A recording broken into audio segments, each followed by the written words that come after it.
เอ้ยคืออยากให้ขนาดอยากให้ เอาลายแล้วแบบน้ำตาใครเอามาเอง เป็นยังจึงอยากไร ปูหู ดีใจเหรอ โดย ฮันเดยไปป้อมให้แล้วนะอ้าวไปป้อมแล้วแม่น่ะซัดไปกอดแล้วแม่ไปกอดแล้วแม่กอดเอ้ยแม่มาเป็นยังเด้อมาเลยป้อมเอาพี่น้องเปิดภาพมาบ้านนี้เนาะกะ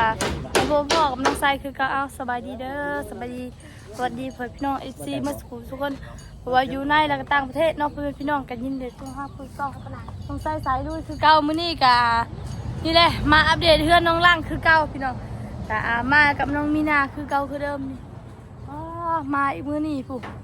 จนใกล้สิแล้วเลยพี่น้องมุงหลังคากันเรียบร้อยอ่ะนะกำลังใส่ไมโซล่าท่าเทิงผู้พี่น้องเมื่อกี้นี่ก็มาทางเพิ่นก็มาส่งไมโซล่าเนาะพี่น้องอ้าวยังน่ะไมโซล่าฮักพี่น้องเฮ้ยยังฟอง โอ้แตกแล้วเนาะนี่ไป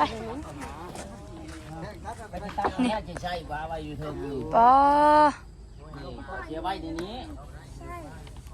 แล้วก็ชิตัด มา ตัวเองปะทิมหันคนเอาก็ยังใครแล้ว ถ้าก็ใช้ได้ดิ นี่พี่น้องเฮ้ยล่างสวัสดีไปพาไปเบิ่งเพื่อนเนี่ยมาพี่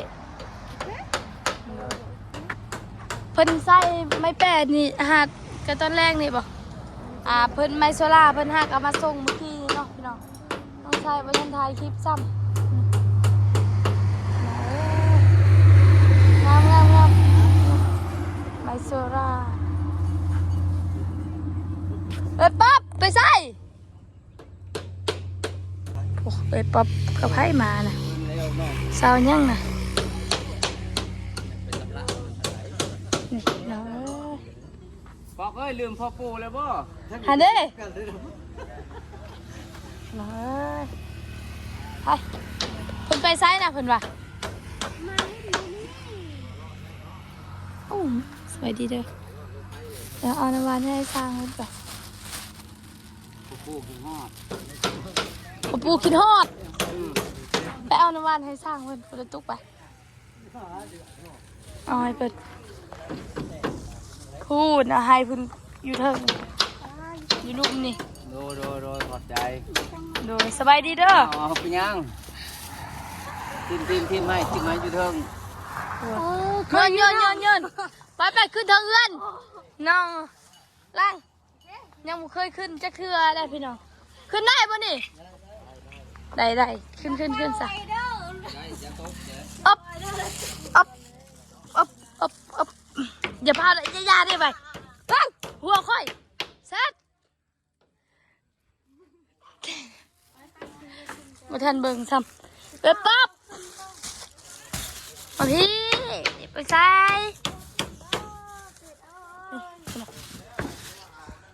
สบายดี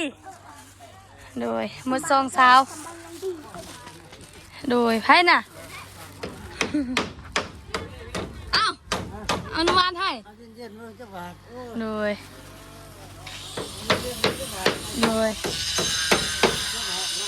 มาสร้างโบได้ยินนะ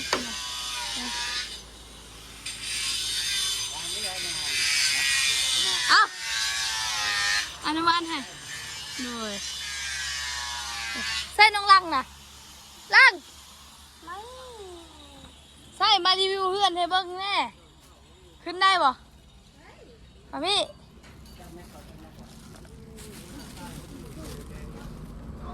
โอ้ทางซ้ายไปเฮ้ยไปนะคนเอาน้ำมันให้เดี๋ยวซาวยังซาวใจเด้อหนู โดยปั๊บมาน้ำไผ่น่ะมูบ่โอ้ทางเนาะซื้อเพิ่นซื้อยังน่ะหมูเดี๋ยวก่อนจึงถามเราอยู่เทิงนี่ได้ เย็นอยู่นี่เนาะน้องลังใกล้สิได้ขึ้นเฮือนงามแล้วจะได้แล้วอะไรเนี่ยอย่าลืมบอกเขาเด้อขึ้นเฮือนเด้อบอกบ่คือบอกอย่าและเขาเมื่อแล้ว เนี่ยคือบ่บอก เยอะ กันคือบ่บอกเนาะ เลย มีนา เอ้ย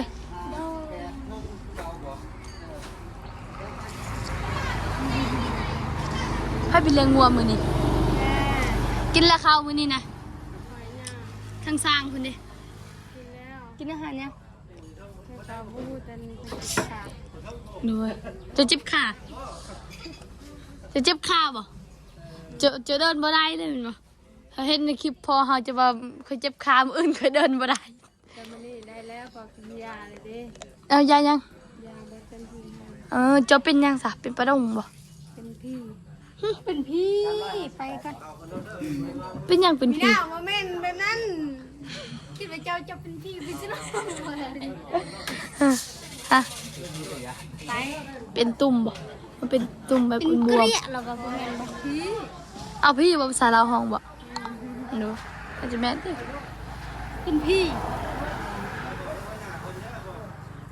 พี่กัดบ่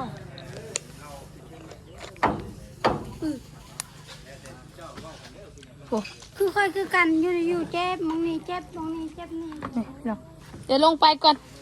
ลงเฮา มาไปลงก่อน เอ้ยป๊อปมือได้สิขึ้นเฮือนน่ะเอ้ยป๊อปปี้มือได้สิขึ้นเฮือนเอ้าคือขึ้นไวแท้เฮาบูเลยเนาะยังบ่ได้ซักเครื่องคองยังเลยโอ้ยเดี๋ยวก็บ่บอกแต่เมื่อวานนี่โอ้พี่น้องเดี๋ยวยังลงกันป๊อป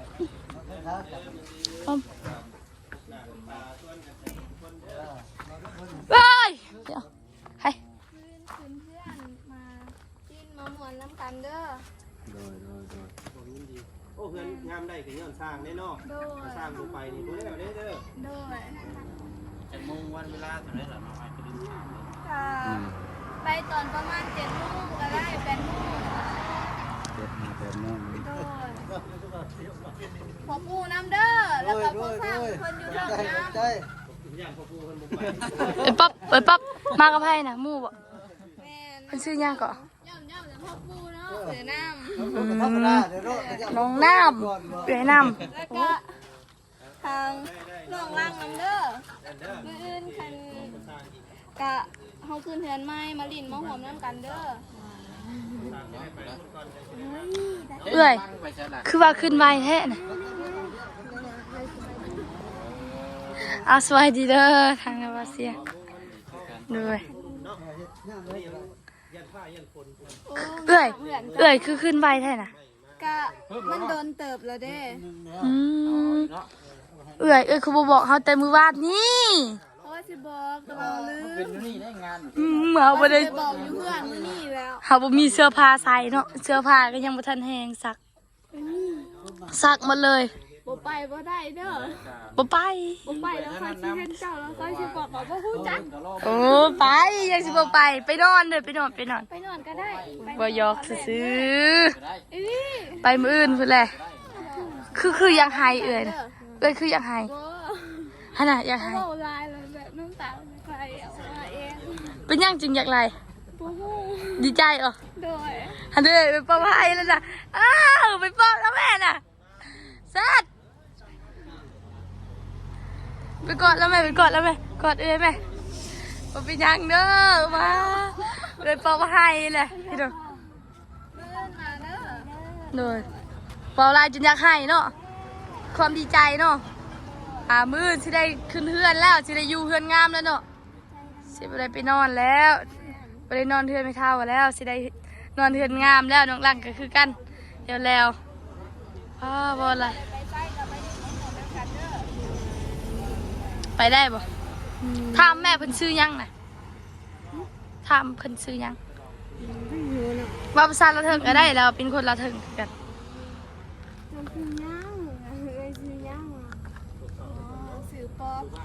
ถ้าเป็นภาษาเราวเทิงเฮากะมาเปลือกก็ได้เปลือก เหมาะเปลือง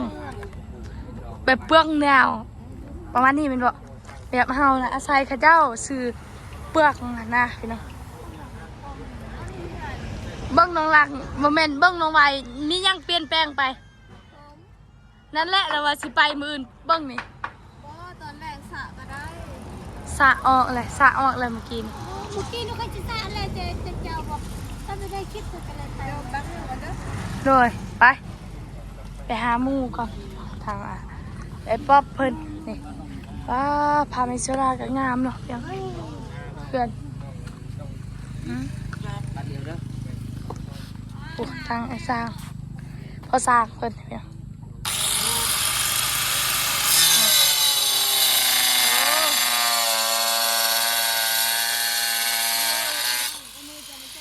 โอ้ไอ้ลัก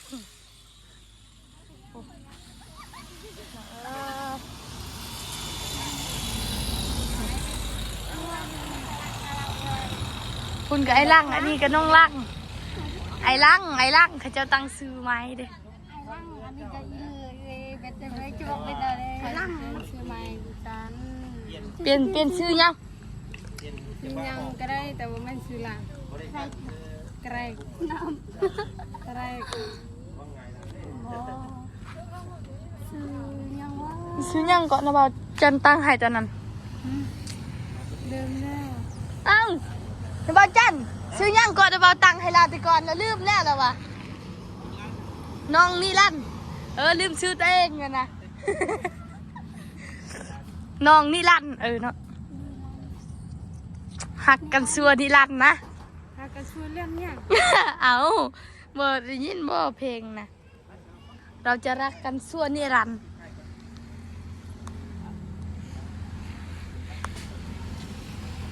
นี่พี่น้องมืออื่นสิไปบอกกันไอ้ป๊อปตายคอยว่าเต็มอกี้นี่นี่พี่น้องเพื่อนน้องร่างบรรยากาศดีได้คือว่าปินนามาพี่เขาบอกปินนาไปพุ่นหลัง เดิมเป็นน้ำนี่บอก เลย เป็นน้ำบ่ได้ คล วันนึงกะล่ำตัวเบิ้งนะดินมันน้อยดี ำอย่าดินมันเจือนเนาะเลยเลยปินนาบ่ได้เนาะต้องหันหลังไปทางพุ่นเนาะน้องเนาะเอามื้อนี้กับมีหยังลายเนาะพี่น้องกะมาลิ้นเฮือนน้องร่างเนาะพี่น้องเป่ารัวหัวมวนมาลิ้นน้ำนองเพิ่นเนาะเอาก็สำหรับคลิปนี้น้องใส่สกอโตก่อนตำราจะคลิปเพียงสนี้ก่อนกะพอดีทางเอ้ยป๊อปกับน้องน้ำเพิ่นมาเนาะน้องเอ้ยน้ำเพิ่นคำบ่จักชื่อหยังนะเอ้ยน้ำเพิ่นยังพี่ทางพี่ถามชื่อเพิ่นก่อนเฮ้ยมาแม่เฮ็ดยังน่ะเดี๋ยวสวัสดีเด้อ โดยสบายดี ถามในเอ้ยชื่อหยัง ชื่อน้ เออ ำน้องเลยชื่อยัง เฮาน่ะซื้อไส้เด้อเป็นหมู่กันกับเอ้ยป๊อปอ่ะก็บ่ค่อยได้เห็นเพิ่นเนาะพี่น้องตอนนั้นก็เห็นอยู่ตอนนั้นน่ะยกเฮือนเอ้ยป๊อปเนาะแต่บ่ได้ถามเพิ่นซื้อหยังเนาะพี่น้องมากับเอ้ยป๊อปบ่มาบอกคนบ่ แม่เป็นไหนทาง เอ้ยอยู่บ้านไหน มาดมใหญ่ อยู่อันน่ะบ้านดงเข้าในหั่นน่ะ แม่ พี่น้องไปกะทำซื้อเอื้อยเพิ่นแหละได้ฮู้แหละคงใจตั้งแต่เมื่อกี้นะอยากถามว่าซื้อหยังพี่น้องเอ้ยป๊อปเบิ่งยังน่ะด้วยไปเฮาก็สิจบคลิปก่อนบัดนี้สวัสดีเด้อทางเอื้อยเพิ่นด้วยบ๊ายบายเด้อพี่น้อง